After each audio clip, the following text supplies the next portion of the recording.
welcome to ECW One Night Stand.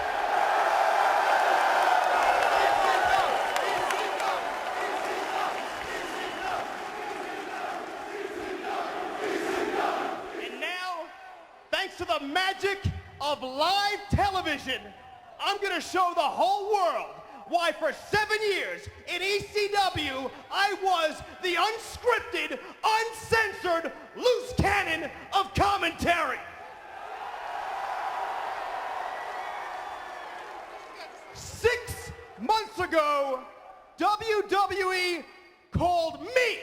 I didn't call this company because I was looking for a job. I didn't need a job. WWE called me because they had humiliated and fired again Jim Ross. So I get JR's spot.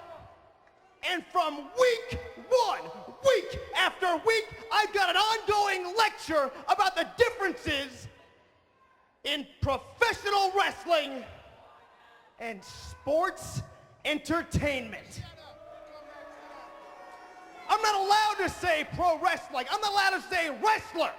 I have to say sports entertainment and refer to the wrestlers as superstars. I'm told to deliberately ignore the moves and the holds during the matches so I can tell stories. Well, ignoring the moves and the holds is damn insulting to the athletes, the wrestlers, not the entertainers, who leave their families 300 days a year to ply their craft in that ring. So here's the best part. Because I'm not a sports entertainment storyteller, I get pulled from WrestleMania. And the reason I'm given is because I don't sound like Jim Ross, who's the guy they fired in the first place. That makes sense, right? So I swallow the bitter pill. I'm a company guy. I get bumped from WrestleMania. Then I get bumped from Backlash. I'm not good enough to call Backlash.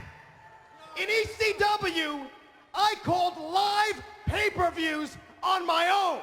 Solo, no color commentators dragging me down. Wasn't done before me, hasn't been done since. But I'm not good enough to call Backlash because I'm not a sports entertainment storyteller. Well, you know what? I am sick of sports entertainment. And most of all, I'm sick of you fans who actually buy into that crap, this sports entertainment circus.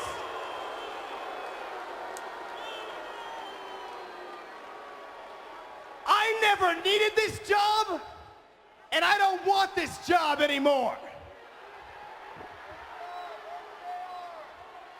I quit.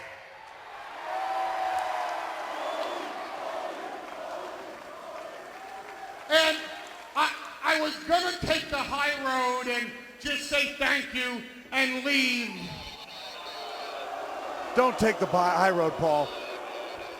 But I have something to say to you! You see, I've waited a long time to say this to you, Eric Bischoff. But in case you don't notice, it's not Paul Heyman with his tail between his legs going to a WCW pay-per-view.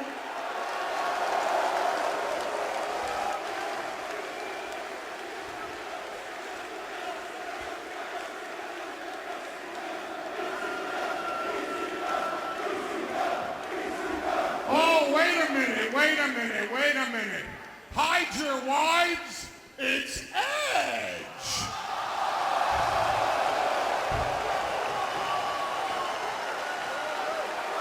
Nobody here's married.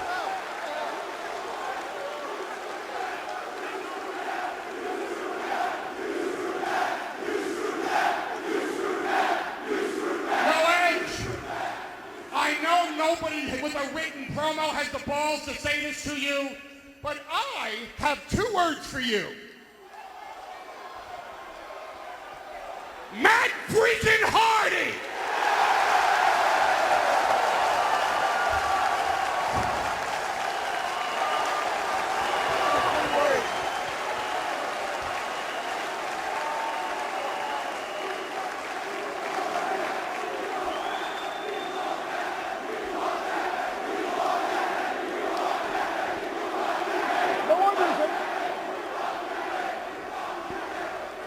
Well, with that, I almost forgot about you. Mr. Shoot Promo himself. Bounce checks. ECW went out of business. Hey, John, on a personal note, from all of us, just to you, since you want to shoot, cowboy, the only reason you were WWE champion for a year is because Triple H didn't want to work Tuesday.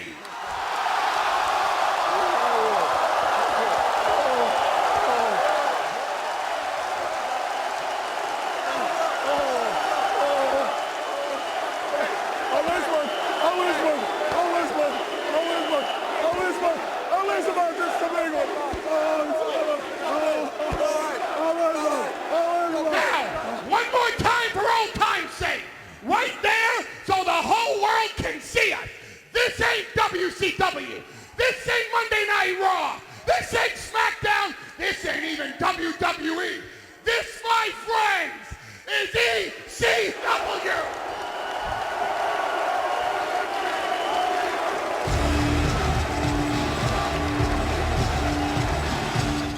Here. New Jack is a pro wrestler, former pro wrestler. One of my favorite wrestlers of all time, I might add. Right, and he's on wireless yellow. It looks like he's really relaxing here. No, he had to turn the mic on because I'm the black guy. What do you mean? I mean, not the mic, but the light. Oh, the light. Well, we can't see. I mean, we can't see anybody. I know you didn't have the light on when everybody else was talking, and then you turned the lights on. Because I don't have the cameras on them. You're the star, bitch. You can't out promo me, Jack. Say that. I got it. You can't get heat with me. Hey, listen. Yeah, hey. So tell me what went down. You don't have to turn the lights on when I'm over here. I could have smiled. It would lit the whole room up. Let's see the smile then. Let's see it. Now, who are you wrestling for now? I'm on the Andy circuit, man. I'm doing stuff with. Stand up. Let me see how big you are, New Jack. How big are you? I lost weight, bro. Yeah. All right. What are you about? 6'1"? Yeah, 228. Right now, from 290. Formerly with TNA, formerly with WWF. No, ECW. Oh, ECW. ECW, yeah. Hardcore. Yeah. Now, are you living here now? I'm in Florida, yeah. Right. Yeah. So what happened between you and Knobs? Now, I have a little thing here, Spice. What is this that I have? Well, that's some audio. I don't know if it's from a radio show or what. I know you kind of talked about the incident one time before about you knocking Knobs out. This was recent, like, what, 5-6 days ago this happened? Well, let me just listen to this real fast. Hold on. If I have it here. Let me see. It's queuing up here. We were sitting outside talking, and lo and behold, my... Boy, you sound a little rough that day, kid.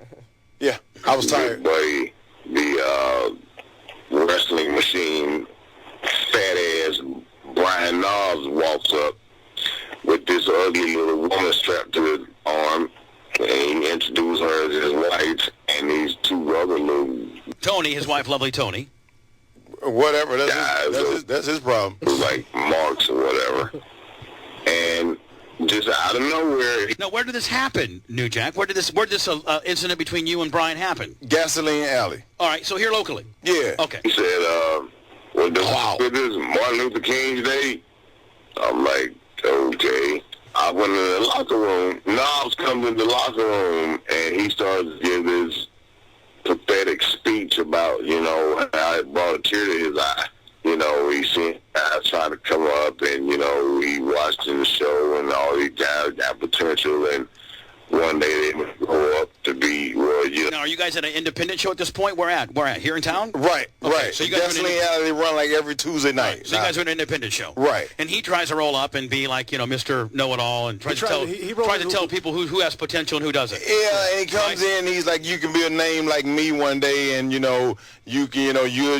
trying to live your dream basically is my reality, whatever, this kind of stuff. And like a lot of the guys were like, what we call greenhorn, new guys, you know what I'm saying? And they're kind of putting it over a little bit, right? Yeah, I mean, of course, and this business is like if you've been in for a while, then it's called respect. Really, it's called kissing ass. But, you don't say anything to a vet, you know what I mean? Right. So they have to sit there and listen to it. And then when he leaves, then they start having their promo. He had to know who you were, right? No, he knows me. I mean, like, he's talking down to you. Meanwhile, you're one of the most hardcore sons of bitches that's ever stepped into the game. Dude, this is the whole deal with me and Knobs. New Jack Pro Wrestler in the studio. Go ahead. I'm sorry. While he's giving his speech, right, my girl Janine was texting me, right, and I was white girl, black so girl. You're looking down at your text. White girl, black girl. She's Asian white. All right, just saying. Yeah, she's fine. Make sure you're rolling the right way. Oh, I am. Check out my Facebook, bro. I got a nice one. I'm sure I got a hot one. You know what I mean? You're looking down at your phone. I'm looking down at my phone, and he's about 3 or 4 feet away from me, standing up, and he's still giving this speech. So she sent me back. She texted me again. And I laughed at what she has, what I read on the text. And he turns and looks at me. He says, "What the F you laughing at, New Jack? You can't wrestle. You ain't never been able to wrestle." Now hold on. He does know you're like certifiable, right? Yeah, I've dude, I've been knowing this guy. I've never wrestled with him because I always, thought that what he did was garbage. Right. And I never wanted to wrestle with him because he gets in the ring and he'll blow up in like 3 minutes. And spud you. You know what I mean? Right. So I'm just like, I never wanted to wrestle with him. I was just like, he's pathetic. You know what I'm saying? It's like, and the things that we do, he couldn't take. Right. You know what I mean? So I'm on my phone again, texting with my girl, and he looks at me when I started laughing, and he says, "What the F you laughing at, New Jay? You can't wrestle. You ain't never been able to wrestle." So what'd you do then? I set my phone down. Real calm. Yes. And I stood up, and I walked over to him, and I hit him. Now, when you walk hold over on, to New him, Jack. You straight hit him. Yeah. Without hitting me. No, don't hit nobody, New Jack. We're like, so was this about the distance? Let's say we was about this far apart. Let's say Spice's knobs. Let's not. And I'm sitting down. Now, New Jack, don't hit nobody. Okay? I'm not. All right. I'm not. And I'm sitting I down. look at you and I go, "What are you laughing at? You've never been able to wrestle." I stood up. Real calm. I had my phone in my hand. I set my phone down in the chair, and I walked up to him, and I hooked him. I was afraid he was going to hit me right then. Even right there. Right. No ifs, ands, or I mean, with all this, as fat as his neck and his face is, I didn't really have to aim.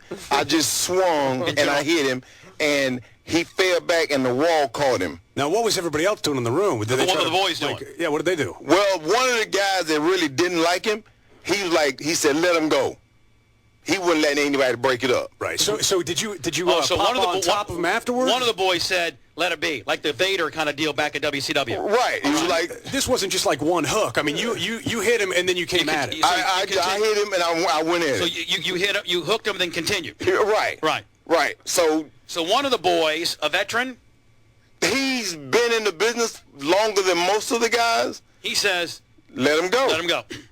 So he let us go. And all, like when Spivey fought, I forget who he fought, but when Vader fought, and when Jericho fought Goldberg, it's usually like it's one of the vested guys that will make that determination. Right, and like Taker, right.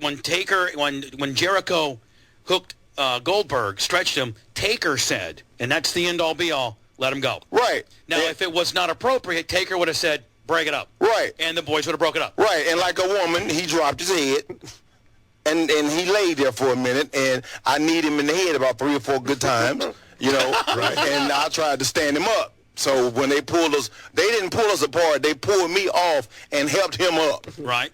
All right. So now, he looks at me, and he's trying to get his head together, and he does this drunk charge at me, and the guy that was like, he pulled me back, and I fell back over a chair when Knobs tried to get on me and grab my legs, and I came up. When I came up, I kicked him in the forehead, and he went right back to the ground. Now, how long did this incident last? It didn't last long. This has all happened within the last week? It was last Tuesday. And then afterwards. So a week ago. Yeah, exactly. So what's transpired in the week? Yeah. Oh, I went straight to my computer. I went and let everybody know. I was just Steiner, like, the torch. all the kayfabe sheets. Exactly. Well, you know, all I did was really I posted it on Facebook, And everybody picked up on it. and everybody took it and ran with it. We'll send this audio to all the guys too. You're a different breed of wrestler. I mean, in general, you're a different breed. So, like, when you when it came to wrestling, I mean, do you even respect any of those WWE guys because their style is so much different than yours? Dude, they get a check. Mm-hmm. That's their job.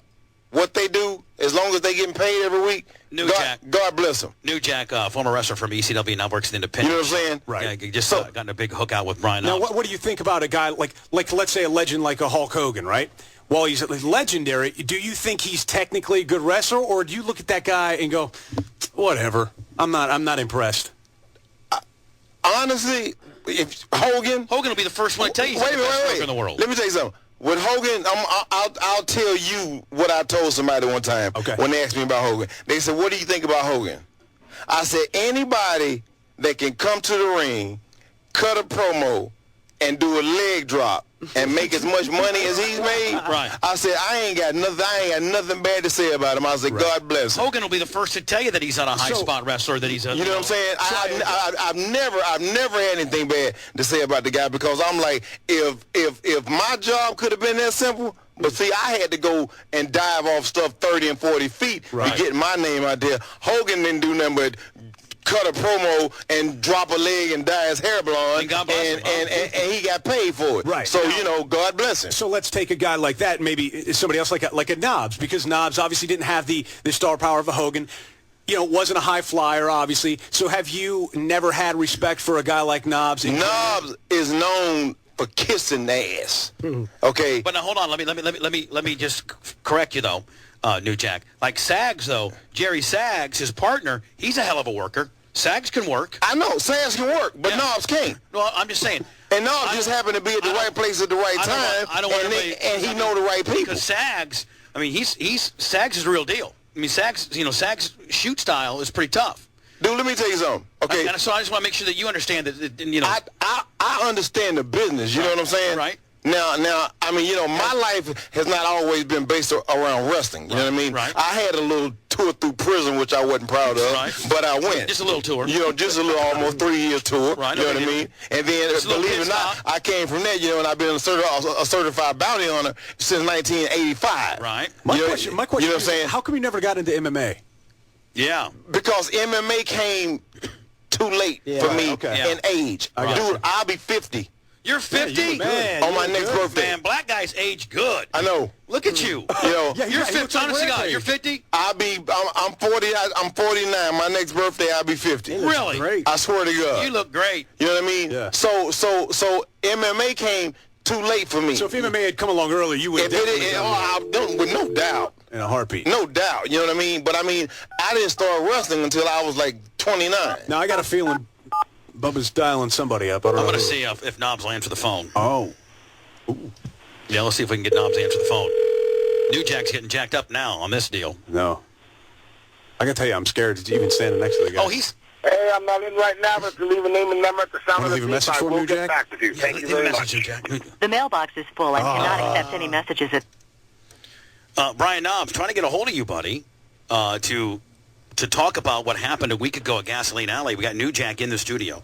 Well, let's continue on this article. Your career may, blow up like his has done and become very rich. And So I don't think I even need to even play that because we just explained it, right? This was basically a synopsis of what happened, right? But Right. So I don't even need to play that. Right. That's gonna say the same thing. So at that time, he bull rushes you. You try to stand him up.